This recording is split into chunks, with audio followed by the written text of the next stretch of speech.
दोस्तों अगर अपनी तैयारी अनअकैडमी प्लस से करना चाहते हैं तो कर सकते हैं। अगर आप प्लस लेते हैं तो आपको क्या क्या फीचर मिल जाता है, जैसे कि आप अपनी स्क्रीन पर देख सकते हैं कि अनलिमिटेड एक्सेस मिल जाएंगे, इंडिया के टॉप एडुकेटर मिल जाएंगे, उसके बाद डेली लाइव डेली क्यूजेज होंगे, डेली आपको जो डाउट होगा क्लियर कराया जाएगा, सिलेबस के अकॉर्डिंग क्लास चलेगा, daily study material PDF format में भी मिल जाएगा। मतलब यहाँ पे हर चीज़ आपको सुविधा मिल जाता है। ठीक है, अब देखिए दोस्तों, हम लोग का ये कोड है GJT10, मतलब कि हमारा फ्री क्लास ज्वाइन करना चाहते हैं या फिर किसी भी सर का ज्वाइन करना चाहते हैं तो सिर्फ आपको यूज करना पड़ेगा GJT10, उनका फ्री या फिर हमारा फ्री स्पेशल क्लास ज्वाइन कर पाएंगे। ठीक है, अगर आप बाय द वे प्लस भी लेते हैं तो आपको GJT10 अगर यूज करेंगे तो डेफिनेटली आपको 10% ऑफ भी मिलेगा। ठीक है, अब देखिए दोस्तों, हम लोग का एक न्यू बैच स्टार्ट हो चुका है रन विजय करके, जो कि आपका आज से स्टार्ट है बैच, तो आप लोग फटाफट जाके इनरोल कर सकते हैं। एक और हम लोग का बैच है जो कि युवा करके एयरफोर्स XY के लिए बिल्कुल लेटेस्ट है, इसे भी जाके ज्वाइन कर सकते हैं क्योंकि ये बैच आपका कल से स्टार्ट हो जाएगा। 26 जनवरी से लेकर आपका 20 अप्रैल तक ये बैच पूरा चलने वाला है। ठीक है, अब देखिए दोस्तों, अगर आप बाय द वे परचेज करते हैं तो आपको गेट सब्सक्रिप्शन पे क्लिक करना है। जैसे ही क्लिक करेंगे इस तरह का इंटरफेस दिखेगा, आपको चूज करना है कितने महीने का लेना है। मान लीजिए मुझे 1 महीने 2 महीने 3 महीने 4 जो भी लेना है आप उस पर क्लिक करना। ठीक है, मान लीजिए 12 महीने का लेना है, 12 पे क्लिक करना। उसके बाद आपके पास कोड है ना GJT10, यूज कर लेना डेफिनेटली 10% के लिए। अब देखो यहाँ पे जो आपका फाइनल प्राइस पड़ेगा दोस्तों, 1 महीने का 1440, 3 महीने का 3600, 5700, आपका 60 पड़ जाएगा 6 महीने का। तो इस तरह का आपको मिल जाता है, तो आपको कोड यूज करना है 10% ऑफ के लिए GJT10। ठीक है, अब देखिए दोस्तों, हम लोग को क्यूजेस कैसे लगाना है आपको तो पता ही, आपको मैं डेली बता ही देता हूँ। ठीक है, हेलो फ्रेंड्स, कैसे हैं आप लोग। आई होप कि आप सभी लोग ठीक होंगे। तो मेरा नाम है महेश और आप देख रहे हैं हमारे यूट्यूब चैनल ज्ञान ज्योति आशीष ट्यूटोरियल। तो दोस्तों आज हम लोग करने वाले हैं नेवी एयरफोर्स से रिलेटेड जीके के मोस्ट इंपॉर्टेंट क्वेश्चन जो आपके एग्जाम के लिए बिल्कुल इंपॉर्टेंट होंगे। तो चलिए शुरू करते हैं। और वीडियो को शुरू करने से पहले मैं आपको ये भी बता दूं कि अगर आप इस वीडियो की पूरी PDF डाउनलोड करना चाहते हैं तो हमारे इस वीडियो के डिस्क्रिप्शन बॉक्स में टेलीग्राम और इंस्टाग्राम दोनों का लिंक दे दिया गया है। तो सबसे पहले आपको क्या करना होगा, टेलीग्राम चैनल ज्वाइन करना है और वहां से सारे वीडियो PDF फाइल को डाउनलोड कर सकते हैं। ठीक है, तो चलिए शुरू करते हैं। और यहाँ पर देखेंगे पहला क्वेश्चन आप लोग के स्क्रीन के ऊपर ये है। पहला क्वेश्चन ये कि निम्नलिखित में से किसे मार्स गैस भी कहा जाता है। ऑप्शन ए में है प्रोपेन को, ऑप्शन बी इथेन को, ऑप्शन सी मीथेन को और ऑप्शन डी में है ब्यूटेन को। तो यहाँ पे क्वेश्चन नंबर 1 का राइट आंसर क्या हो जाएगा, ऑप्शन नंबर सी हो जाएगा। सी में हमारे पास क्या है, मीथेन को कहा जाता है। ठीक है, यानी मार्स गैस को भी हम मीथेन के रूप में भी जानते हैं। राइट आंसर क्या हो जाएगा, ऑप्शन नंबर सी हो जाएगा। ठीक है, अब आगे बढ़ते हैं। हमारे पास अगला प्रश्न, प्रश्न संख्या 2 आपके स्क्रीन को ऊपर ये है और ये भी क्वेश्चन बिल्कुल इंपॉर्टेंट है। ध्यान से देखिएगा। सवाल ही कि पाकिस्तान में थार रेगिस्तान से जुड़े रेगिस्तान को क्या कहा जाता है। तो नीचे में 4 ऑप्शन दिए गए हैं। ऑप्शन ए में है Gobi, option B Cholistan, option C Sukkur और ऑप्शन डी में है मीरपुर। तो यहाँ पे भी क्वेश्चन नंबर 2 का राइट आंसर क्या हो जाएगा, ऑप्शन नंबर बी हो जाएगा। बी में हमारे पास क्या है, चोलिस्तान हो जाएगा इस क्वेश्चन का राइट आंसर। ठीक है, राइट आंसर क्या हो जाएगा, ऑप्शन नंबर बी हो जाएगा। अब आगे बढ़ते हैं। हमारे पास अगला क्वेश्चन, प्रश्न संख्या 3 आपके स्क्रीन को ऊपर ये है और इसको भी ध्यान से देखिएगा। सवाल ये है कि प्राचीन काल के जानवरों, पौधों एवं अन्य जीवों के संरक्षित अवशेषों या चिन्हों को क्या कहा जाता है। ऑप्शन ए में है निर्विज्ञान, ऑप्शन बी पुरातत्व विज्ञान, ऑप्शन सी में है जीवाश्म विज्ञान और ऑप्शन डी में है औषधि विज्ञान। ये भी क्वेश्चन कई बार एग्जाम में पूछा गया है, इसलिए ये सारे क्वेश्चन आपके प्रीवियस ईयर क्वेश्चन है। ठीक है, तो बिल्कुल ध्यान में देखना होगा। और यहाँ पे क्वेश्चन नंबर 3 का राइट आंसर क्या हो जाएगा, ऑप्शन नंबर सी हो जाएगा। सी में हमारे पास क्या है, जीवाश्म विज्ञान हो जाएगा राइट आंसर। ठीक है, right answer option number C हो जाएगा। ठीक है, अब आगे बढ़ते हैं। हमारे पास अगला प्रश्न, प्रश्न संख्या 4 आपके स्क्रीन को ऊपर ये है, इसको भी ध्यान से देखना होगा। सवाल है कि कौन सी 2 टीमों ने पहला आधिकारिक अंतरराष्ट्रीय क्रिकेट मैच खेला है। ऑप्शन ए में है इंग्लैंड और ऑस्ट्रेलिया, ऑप्शन बी में है इंग्लैंड और वेस्ट इंडीज ने, ऑप्शन सी में है संयुक्त राष्ट्र अमेरिका और कनाडा और ऑप्शन डी में है ऑस्ट्रेलिया और भारत। तो यहाँ पे भी क्वेश्चन नंबर 4 का राइट आंसर क्या हो जाएगा, ऑप्शन नंबर सी हो जाएगा। सी में हमारे पास क्या है, संयुक्त राष्ट्र अमेरिका और कनाडा, यानी यूनाइटेड स्टेट्स एंड कनाडा के बीच ये बता दो कि पहला आधिकारिक अंतरराष्ट्रीय क्रिकेट मैच खेला गया था। ये आपको यहाँ पे याद रखना होगा। ठीक है, अब आगे बढ़ते हैं। हमारे पास अगला प्रश्न, प्रश्न संख्या 5 आपके स्क्रीन को ऊपर है और ये भी क्वेश्चन बिल्कुल इंपॉर्टेंट है। ध्यान से देखिएगा। 5 नंबर प्रश्न, सवाल ये है कि ब्रिक्स के में जो ब्रिक्स है, ब्रिक्स में अक्षर जो बी है वो किस देश को प्रदर्शित करता है। ऑप्शन ए में है Bangladesh, option B Belgium, option C Brazil और ऑप्शन डी में है कौन सा है, बहरीन। तो यहाँ पे इस क्वेश्चन का राइट आंसर क्या हो जाएगा, तो क्वेश्चन नंबर 5 का राइट आंसर हो जाएगा ऑप्शन नंबर सी हो जाएगा। सी में हमारे पास क्या है, वो हो जाएगा Brazil. Right answer option number C हो जाएगा। और वैसे भी आपको ब्रिक्स के पूरे कंट्री के भी नाम याद रखने होंगे। बी से क्या हो गया, आपको सारा याद रखना होगा, ठीक है। बी से तो ब्राजील हो गया, आर से रशिया, आई से इंडिया, सी से हो गया आपका चाइना और ए से हो गया साउथ अफ्रीका। ये रहा ब्रिक्स। और जिसमें जो पहला अक्षर बी है ये किस देश को प्रदर्शित करता है, तो ये ब्राजील को प्रदर्शित करता है। ऑप्शन नंबर सी हो जाएगा इस क्वेश्चन का राइट आंसर, ठीक है। अब आगे बढ़ते हैं हमारे पास 6 नंबर प्रश्न। और यहाँ से जो 6 नंबर प्रश्न है यहाँ से आपको बिल्कुल याद रखना होगा।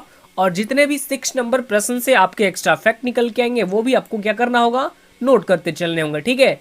तो सवाल नंबर 6 आपके स्क्रीन के ऊपर ये है कि हाल ही में संयुक्त राष्ट्र दिवस और विश्व पोलियो दिवस ये कब मनाया गया है। तो देखिए ये अभी हाल ही में मनाया गया है 24 अक्टूबर को। कब मनाया गया है, 24 अक्टूबर को मनाया गया है। ऑप्शन नंबर डी हो जाएगा राइट आंसर, ठीक है। तो 1 बाई 1 हम दोनों के ही बारे में डिस्कस कर लेते हैं। अब यहाँ पे हम सबसे पहले बात करेंगे किसके बारे में, संयुक्त राष्ट्र दिवस के बारे में। किसके बारे में, संयुक्त राष्ट्र दिवस के बारे में सबसे पहले हम यहाँ पे डिस्कस कर लेते हैं, ठीक है। तो देखिए इसकी स्थापना हुई थी 24 अक्टूबर 1945 में। कब की गई थी, 24 अक्टूबर 1945 में संयुक्त राष्ट्र दिवस की स्थापना की गई थी। और बता दो संयुक्त राष्ट्र की, ठीक है। और इसका हेडक्वार्टर आपको न्यूयॉर्क में स्थित है। और प्रेजेंट टाइम में जो संयुक्त राष्ट्र के महानिदेशक हैं तो ये हैं एंटोनियो गुटेरस, जो कि पुर्तगाल से बिलोंग करते हैं। और यूनाइटेड नेशन की ऑल मेंबर कंट्रीज कितनी है, तो टोटल ऑल मेंबर कंट्रीज 193 है, यानी 193 है। ये आपको यहाँ पे याद रखना होगा, ठीक है। अब दूसरा क्या है, दूसरा हमारे पास ये है विश्व पोलियो दिवस। इसके बारे में भी हम डिस्कस कर लेते हैं। तो ये 24 अक्टूबर को मनाया जाता है। तो पोलियो के टीकाकरण यानी कि जो वैक्सीनेशन होता है और पोलियो बता दो कि उन्मूलन के प्रति जो अवेयरनेस है इसको फैलाने के लिए ये दिवस हर साल मनाया जाता है 24 अक्टूबर को। यानी इस क्वेश्चन का राइट आंसर क्या हो जाएगा, ऑप्शन नंबर डी हो जाएगा, ठीक है।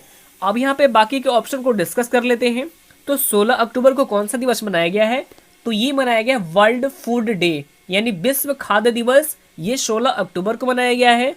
और 20 अक्टूबर को मनाया गया है आपको कौन सा दिवस, अंतरराष्ट्रीय, कौन सा, अंतरराष्ट्रीय सांख्यिकी दिवस। ये आपको 20 अक्टूबर को मनाया गया है। जबकि 23 अक्टूबर को आपको अंतरराष्ट्रीय हिम तेंदुआ दिवस मनाया गया है। ये सभी डे आपको यहाँ पे याद रखना होगा, ठीक है। अब आगे बढ़ते हैं हमारे पास 7 नंबर प्रश्न। प्रश्न संख्या 7 आपके स्क्रीन के ऊपर है कि हाल ही में आउटस्टैंडिंग यंग पर्सन 2020 से किसे सम्मानित किया जाएगा, किसे सम्मानित किया जाएगा, ठीक है। तो देखिए बता दो कि ये अभी हाल ही में चुने गए हैं। इनका नाम क्या है, अपने ही देश के हैं, भारत के। और जो अपना देश भारत है ये अंतरराष्ट्रीय श्रम संगठन के साथ निवासी, यानी कि बता दो कि ये जो क्वेश्चन है आउटस्टैंडिंग यंग पर्सन के बारे में बात की जा रही है, ठीक है। किसके बारे में बात की जा रही है, आउटस्टैंडिंग यंग पर्सन के बारे में हम यहाँ पर डिस्कस कर लेते हैं। तो इसके बारे में हम क्या करेंगे, कुछ चीज जान लेते हैं, ठीक है। तो बता दो कि ये भी क्वेश्चन कई बार एग्जाम में पूछा तो नहीं गया है पर पूछा जा सकता है, ये आपको बता देता हूं, ठीक है। तो इसको आपको बिल्कुल यहाँ पे याद रखना होगा। क्वेश्चन को दोबारा से रिपीट कर लेते हैं कि हाल ही में आउटस्टैंडिंग यंग पर्सन 2020 से किसे सम्मानित किया जाएगा, ये हमारा सवाल है। तो सवाल को अच्छे से पढ़ लिए होंगे, आपको पता भी चल गया होगा। अगर आपको इसका आंसर भी पता हो तो आप कमेंट बॉक्स में कमेंट कर सकते हैं, ठीक है। तो देखिए ये अभी हाल ही में सम्मानित की जाएंगी डॉक्टर जैजिनी वार्गिस। ऑप्शन नंबर क्या हो जाएगा राइट आंसर, ए हो जाएगा राइट आंसर, ठीक है। डॉक्टर जैजिनी वार्गिस को अभी हाल ही में सम्मानित किया जाएगा और सम्मानित भी की जा चुकी हैं। तो देखिए जो डॉक्टर जैजिनी वार्गिस है ये तो वैसे ही ब्रिटेन से बिलोंग करती हैं और ब्रिटेन के मूल वासी है, ठीक है। और ये एक प्रसिद्ध प्लास्टिक सर्जन है और इनके बेहतर काम के लिए इन्हें आउटस्टैंडिंग यंग पर्सन 2020 से सम्मानित किया गया है। ये भी आपको यहाँ पे याद रखना होगा, ठीक है। अब आगे बढ़ते हैं हमारे पास 8 नंबर प्रश्न। प्रश्न संख्या 8 आपके स्क्रीन को ऊपर है कि हाल ही में सोलेमन द्वीप में भारत का अगला राजदूत किसे नियुक्त किया गया है। ये भी क्वेश्चन बिल्कुल इंपॉर्टेंट है। तो ये अभी हाल ही में नियुक्त किए गए हैं सुशील कुमार सिंघल को। ऑप्शन नंबर क्या हो जाएगा, सी हो जाएगा राइट आंसर। ठीक है, सुशील कुमार सिंघल को अभी हाल ही में क्या किया गया है, वहाँ को यानी नियुक्त किया गया है। ठीक है, और बता दूं कि जो सुशील कुमार सिंघल हैं ये हैं कौन, तो ये 2000 बैच के आईएफएस ऑफिसर हैं जिनकी नियुक्ति सोलेमन द्वीप के यानी भारत का ये अगला राजदूत नियुक्त किया गया है। ये आपको यहाँ पे याद रखना होगा। अब यहाँ पे हम बात करते हैं सोलेमन की। ठीक है, तो कैपिटल क्या है, कैपिटल है होनीवारा, कैपिटल है होनीवारा, ये आपको याद रखना होगा। होनीवारा कैपिटल है और करेंसी क्या है, सोलेमन द्वीप डॉलर, ये भी आपको यहाँ पे याद रखना होगा। ठीक है, अब आगे बढ़ते हैं हमारे पास 9 नंबर प्रश्न संख्या 9 आपके स्क्रीन को पर है कि हाल ही में केंद्र सरकार ने पहली बार किस राज्य क्षेत्र में पंचायती राज अधिनियम को अपनाने का मंजूरी दे दी गई है। तो देखिए ये मंजूरी अभी हाल ही में दे दी गई है जम्मू एंड कश्मीर को, यानी ऑप्शन नंबर सी हो जाएगा इस क्वेश्चन का राइट आंसर। किसको दिया गया है, जम्मू एंड कश्मीर को। ठीक है, तो देखिए जम्मू एंड कश्मीर पंचायती राज्य अधिनियम 1989 को लागू करने की मंजूरी दे दी गई है और इस कदम से जम्मू कश्मीर में भी देश के अन्य हिस्सों की तरह ही 3 स्तरीय लोकतंत्र की स्थापना भी हो सकेगी। और आपको ये भी पता होगा या फिर याद रखना होगा आपको कि जो भारत की पंचायती राज्य व्यवस्था है, पंचायती राज्य की स्थापना हुई थी वो आपको कब की गई थी, तो ये 20 अक्टूबर 1959 को की गई थी। 55 नहीं 59 को। राजस्थान का एक जिला है नागौर जिला, यहीं से इसकी स्थापना की गई थी, यानी नागौर जिला से इसकी शुरुआत की गई थी। ये भी आपको यहाँ पे याद रखना होगा। ठीक है, अब आगे बढ़ते हैं हमारे पास 10 नंबर प्रश्न संख्या 10 आपके स्क्रीन को पर है कि हाल ही में वेगा ने अपना ब्रांड एम्बेसडर ये किसे बनाया है।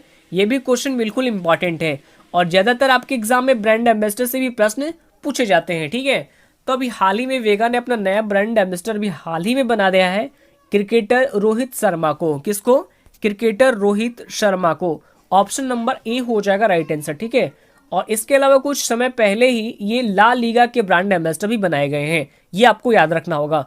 अब यहाँ पे दूसरे ऑप्शन को डिस्कस कर लेते हैं। तो जो महेंद्र सिंह धोनी है, तो महेंद्र सिंह धोनी ये ड्रीम 11 के ब्रांड एम्बेसडर हैं और जो विराट कोहली है तो इन्हें अभी हाल ही में ग्रेट लर्निंग एक का भी ब्रांड एम्बेसडर बनाया गया है। ठीक है, और जबकि जो ये है हरभजन सिंह जो ऑप्शन नंबर डी में दिया गया है, तो हरभजन सिंह ये अभी हाल ही में बनाए गए ई बाइक गो के ब्रांड एम्बेसडर। यानी इन सभी के बारे में आपको याद रखना होगा और आपके एग्जाम में इस तरह के प्रश्न भी अराइज किए जाते हैं। आगे बढ़ते हैं हमारे पास 11 यानी 11 नंबर प्रश्न संख्या 11 आपके स्क्रीन के ऊपर यह है कि नाबार्ड के साथ साझेदारी में किस राज्य ने मॉडल कृषि ग्राम योजना शुरू की है। यह भी क्वेश्चन बिल्कुल इंपॉर्टेंट है। तो बता दूं कि इस एकीकृत मॉडल कृषि ग्राम योजना की शुरुआत की गई है उत्तराखंड के द्वारा। किसके द्वारा, उत्तराखंड राज्य के द्वारा की गई है। ठीक है, ऑप्शन नंबर बी हो जाएगा राइट आंसर। देखिए उत्तराखंड के जो मुख्यमंत्री है त्रिवेंद्र सिंह रावत, तो त्रिवेंद्र सिंह रावत जी ने किसानों को अर्थव्यवस्था को मजबूत करने के लिए और आपको बता दूं कि इनकी आय को दोगुना करने के लिए यानी दोगुना करने के पर्पज से इस योजना की शुरुआत की है। अब यहाँ पे हम उत्तराखंड के बारे में डिस्कस कर लेते हैं। तो उत्तराखंड की राजधानी क्या है, ये है देहरादून। मुख्यमंत्री है त्रिवेंद्र सिंह रावत, राज्यपाल है बेबी रानी मौर्य। ये भी आपको यहाँ पे याद रखना होगा। ठीक है, अब यहाँ पे हम नाबार्ड के बारे में बात कर लेते हैं। तो यानी नाबार्ड इसकी फुल फॉर्म क्या होती है, नाबार्ड की फुल फॉर्म क्या होती है ये आपको याद रखना होगा। ठीक है, तो इसकी फुल फॉर्म होती है national bank for agricultural and rural development और इसकी स्थापना 1982 में की गई थी और इसका हेडक्वार्टर आपको मुंबई महाराष्ट्र में स्थित है। और प्रेजेंट टाइम इसके अध्यक्ष कौन है, तो ये है गोविंदा राजलू चिंटल। ये भी आपको याद रखना होगा। ठीक है, अब आगे बढ़ते हैं हमारे पास 12 यानी 12 नंबर प्रश्न संख्या 12 आपके स्क्रीन को पढ़िए कि प्रधानमंत्री ग्राम सड़क योजना को लागू करने में कौन सा जिला टॉप पर रहा है। ये भी क्वेश्चन बिल्कुल इंपॉर्टेंट है और ज्यादातर एग्जाम में इस तरह के प्रश्न भी एवराइज किए जाते हैं। प्रधानमंत्री ग्राम सड़क योजना को लागू करने में कौन सा जिला टॉप पर रहा है। तो देखिए अभी हाल ही में टॉप पर रहा है, यानी टॉप 30 जिलों में ये लिस्ट एक जारी की गई है जिसमें कि सबसे यानी प्रधानमंत्री ग्राम सड़क योजना की क्रियान्वयन में जो होता है वो पहले स्थान पर कौन है, तो ये पहले स्थान पर यानी जो टॉप 30 में से टॉप पर रहा है ये है मंडी जिला। ऑप्शन नंबर क्या हो जाएगा, ए हो जाएगा राइट आंसर। मंडी जिला सबसे पहले स्थान पर है, ठीक है, जो कि हिमाचल प्रदेश में स्थित है। ये भी आपको याद रखना होगा। आपके एग्जाम में इस तरह से एग्जाम पूछा जा सकता है पेपर में कि मंडी जिला किस स्टेट में स्थित है। आपको ऑप्शन दे दिया जाएगा 4, आपको टिक लगाना होगा। वैसे जो मंडी जिला है ये आपको हिमाचल प्रदेश में स्थित है, ठीक है। और प्रधानमंत्री ग्राम सड़क योजना के ये रहा है, ये जो जिला है ये पहले स्थान पर रहा है, मंडी जिला। आगे बढ़ते हैं, हमारे पास 13 यानी 13 नंबर प्रश्न संख्या 13 आपके स्क्रीन को पढ़े कि हाल ही में लेबनान के नए प्रधानमंत्री ये कौन बनाए गए हैं। ये भी क्वेश्चन बिल्कुल इंपॉर्टेंट है, इसको भी ध्यान से आपको देखना होगा, ठीक है। हाल ही में लेबनान के नए प्राइम मिनिस्टर, नए प्रधानमंत्री ये कौन बनाए गए हैं। तो ये क्वेश्चन आपको बता दूं कि प्रधानमंत्री, राष्ट्रपति, करेंसी या फिर अन्य जो भी पेपर हो रहे हैं उन सभी पेपरों में इस तरह के क्वेश्चन आपके एग्जाम में पूछे जा रहे हैं। तो ऐसे क्वेश्चन को आपको क्या करना होगा, बिल्कुल याद रखना होगा, ठीक है। तो हाल ही में कहाँ के लेबनान के नए प्रधानमंत्री ये कौन बनाए गए हैं। तो इसका बता दूं कि ये क्वेश्चन जो है मैं आपको अभी बता रहा हूँ, थोड़ी सी मिस्टेक हो गई है यहाँ पे, लेबनान की पूछा जा रहा है ना, हाँ लेबनान की, ठीक है। तो हाल ही में जो लेबनान के भी हाल ही में बनाए गए हैं इनका नाम क्या है, मोहम्मद शाह। ऑप्शन नंबर क्या हो जाएगा, बी हो जाएगा राइट आंसर, ठीक है। मोहम्मद शाह को अभी हाल ही में लेबनान के नए प्रधानमंत्री बनाए गए हैं, ठीक है। अब आगे बढ़ते हैं, हमारे पास 14 यानी 14 नंबर प्रश्न संख्या 14 आपके स्क्रीन को पढ़े कि हाल ही में आईएमएफ के 190वें सदस्य के रूप में कौन सा देश शामिल हुआ है। तो आईएमएफ आपने समझते होंगे, आईएमएफ यहाँ पे बता दूं कि आईएमएफ के टोटल 190 देश है, जिसमें से एक देश को शामिल किया गया है। वो देश कौन है, ये अब आपके एग्जाम में इस तरह से सवाल भी पूछे जा सकते हैं, ठीक है। तो मैं आप लोगों को आईएमएफ के बारे में बता दूं कि जो आईएमएफ की ऑल मेंबर कंट्रीज कितनी हैं, तो ये है 189 थी, लेकिन इसमें एक देश ऐड हुआ है तो वो टोटल 190 हो गया, ठीक है। तो इस तरह से आपके एग्जाम में प्रश्न पूछे जा सकते हैं, ठीक है। तो ये अभी हाल ही में कंट्री अभी हाल ही में जुड़ा है, इसका नाम क्या है, इंडोरा कंट्री अभी हाल ही में आईएमएफ में जुड़ गया है, ये आपको याद रखना होगा। अब इंडोरा के बारे में बात करें तो ये स्थित है यूरोप महाद्वीप में, कैपिटल है इंडोरा का विल्ला और करेंसी है यूरो, ये आपको याद रखना होगा, ठीक है। अब बता दूं कि आगे बढ़ते हैं, जो मैंने पिछले क्वेश्चन अभी डिस्कस किया था कि 13 यानी 13 नंबर प्रश्न, वो प्रश्न का आंसर थोड़ा गलत है, मुझे मिस्टेक लग रहा था, ठीक है। इसका राइट आंसर क्या हो जाएगा, ऑप्शन नंबर ए हो जाएगा, साद हरीरी हो जाएगा, ठीक है। हाल ही में लेबनान के नए प्रधानमंत्री बनाए गए हैं, इनका नाम है साद हरीरी, ये आपको याद रखना होगा, ठीक है। आगे बढ़ते हैं, 14 नंबर तो हो गया। अब अगला प्रश्न हमारे पास 15 नंबर और ये है आज का लास्ट क्वेश्चन। ध्यान से देखिएगा, सवाल नंबर 15 आपके स्क्रीन को पर ये है कि हाल ही में अंतरराष्ट्रीय संगठन की शासी निकाय के अध्यक्ष के रूप में किसने किया है, अध्यक्ष रूप में किसे अपॉइंट किया गया, ये होगा। यहाँ पे थोड़ा टाइपिंग मिस्टेक हो गई है, कोई दिक्कत नहीं, आपको समझदारी यहाँ पे समझ में आ ही रही होगी, ठीक है। तो इससे घबराने की बात नहीं है। तो सवाल हमारे पास अच्छे से पढ़ लेंगे यहाँ पे कि हाल ही में अंतरराष्ट्रीय संगठन की शासी निकाय के अध्यक्ष के रूप में किसे नियुक्त किया गया है। तो ये अभी हाल ही में नियुक्त किया गया है, भारत के ही हैं, जिनका नाम मैं कमेंट बॉक्स में अगर आपको पता हो तो बता दीजिएगा, नहीं तो हम नेक्स्ट वीडियो में इस क्वेश्चन को लेकर हम डिस्कस करेंगे, ठीक है। इसलिए इसको लास्ट में रखें, ठीक है। तो आज के लिए इतना ही। अगर आपको ये वीडियो अच्छा लगा होगा तो वीडियो को लाइक कीजिए, कमेंट कीजिए और अपने स्टडी ग्रुप में एटलीस्ट एक शेयर भी कर दीजिए, ठीक है। तो आज के लिए इतना ही, धन्यवाद।